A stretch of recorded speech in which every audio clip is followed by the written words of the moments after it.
So here I am today to talk about, I'm very honored to be here, by the way, and I'm very honored that you're all here to learn a little bit more about humanities and social sciences, and today psychology in particular.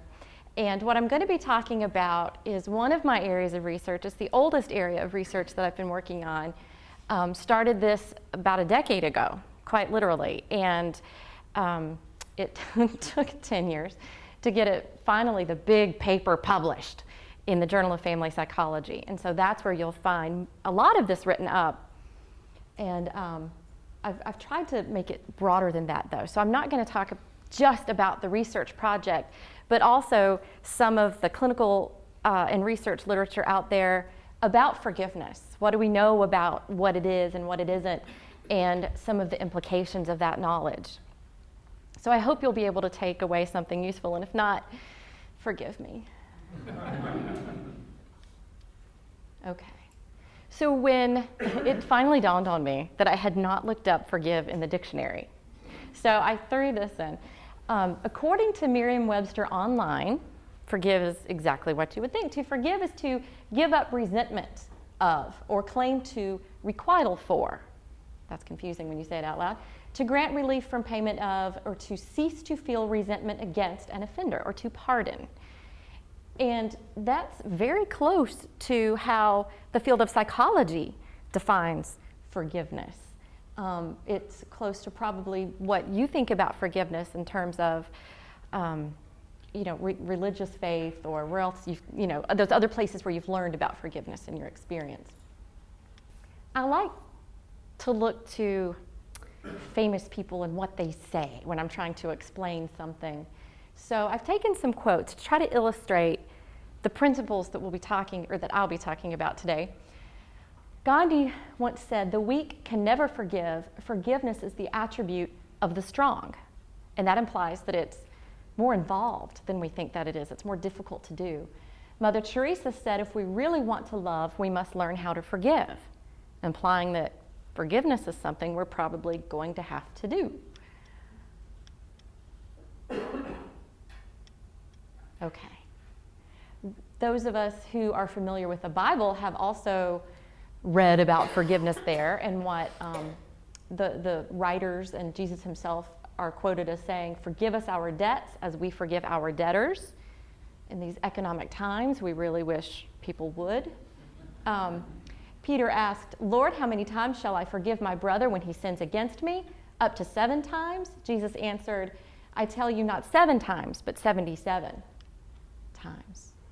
And in the Quran, "He who forgiveth and is reconciled unto his enemy shall receive his reward from God, for he loveth not the unjust doers." Forgiveness has been around a long time as a concept, or as a construct. But you find it mostly in the sacred works. You don't, up until about a decade ago, you didn't really find it in the sciences. Psychology hadn't really looked at it up until about a decade ago. And so now the research is really growing, and we wonder, why on earth would we study forgiveness? Shouldn't we understand it by now? Why do we need to look at it in such detail? Well, Joan London, the famous philosopher, said, "Holding on to your anger, resentment, and hurt only gives you tense muscles, a headache, and a sore jaw from clenching your teeth. Forgiveness gives you back the laughter and the lightness in your life." There's some truth in that. Forgiveness is almost a selfish act because of its immense benefits to the one who forgives. Lawana Blackwell, who is a Christian author, said that. And there are benefits to the person who forgives. Up until recently, no one had attempted to quantify those benefits in terms of psychological or physical functioning. So, a literature search on the health correlates of forgiveness will reveal quite a number of studies, all done within the last 5 to 8 years, really, looking at cardiovascular functioning, but also stress and immune system functioning, cholesterol. Believe it or not, forgiveness is directly linked to lower cholesterol levels. If you need convincing, on why you should forgive someone. Here you go. You're going to live longer. People have studied blood pressure, heart rate, other indices, which I can give you those references if you want. So cardiovascularly, there seem to be benefits of forgiveness. In terms of stress, people have measured cortisol levels. Cortisol is one of those stress hormones. You've all seen the Cortislim commercials, right? If you are stressed too long, you retain fat around your middle. I don't know. But it's a stress hormone. And if we're stressed too long, our immune system gets impaired. We can't fight illness. People have also linked forgiveness to less use of alcohol, fewer medications in general. I already mentioned blood pressure and heart rate, and just fewer physical complaints or ailments overall. And it's not just in survey studies. People have done laboratory analog studies where they've actually made people angry at one another and had them work, how were they afterwards? Those who forgave the other person versus those who didn't. People have interviewed subjects about a time when they've had an interpersonal betrayal and they've needed to forgive someone and have measured their heart rate and blood pressure through that.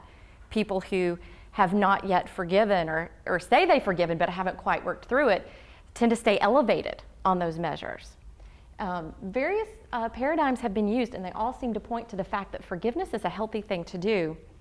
What needs to be clarified, though, is state forgiveness versus trait forgiveness. State forgiveness is, in this moment, you have done something that has hurt me in some way, and I need to forgive you for this incident. Trait forgiveness is overall, how forgiving of a person am I in general? And so people vary on that to quite a degree in terms of how likely they are to forgive someone.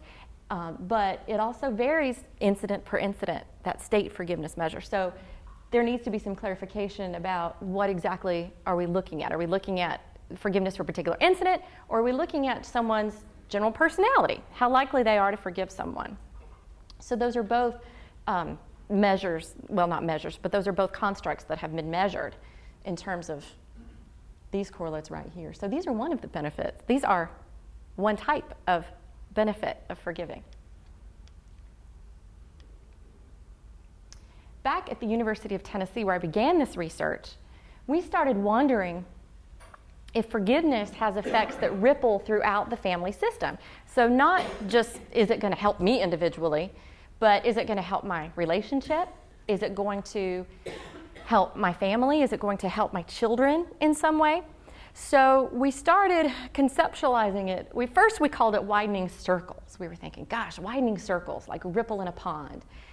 And then we realized it's much more dimensional than that. So spheres is even better. So the paper is actually titled Widening Spheres of Impact, and looking at what forgiveness and conversely lack of forgiveness seems to do for individuals, relationships, and children's functioning within the family.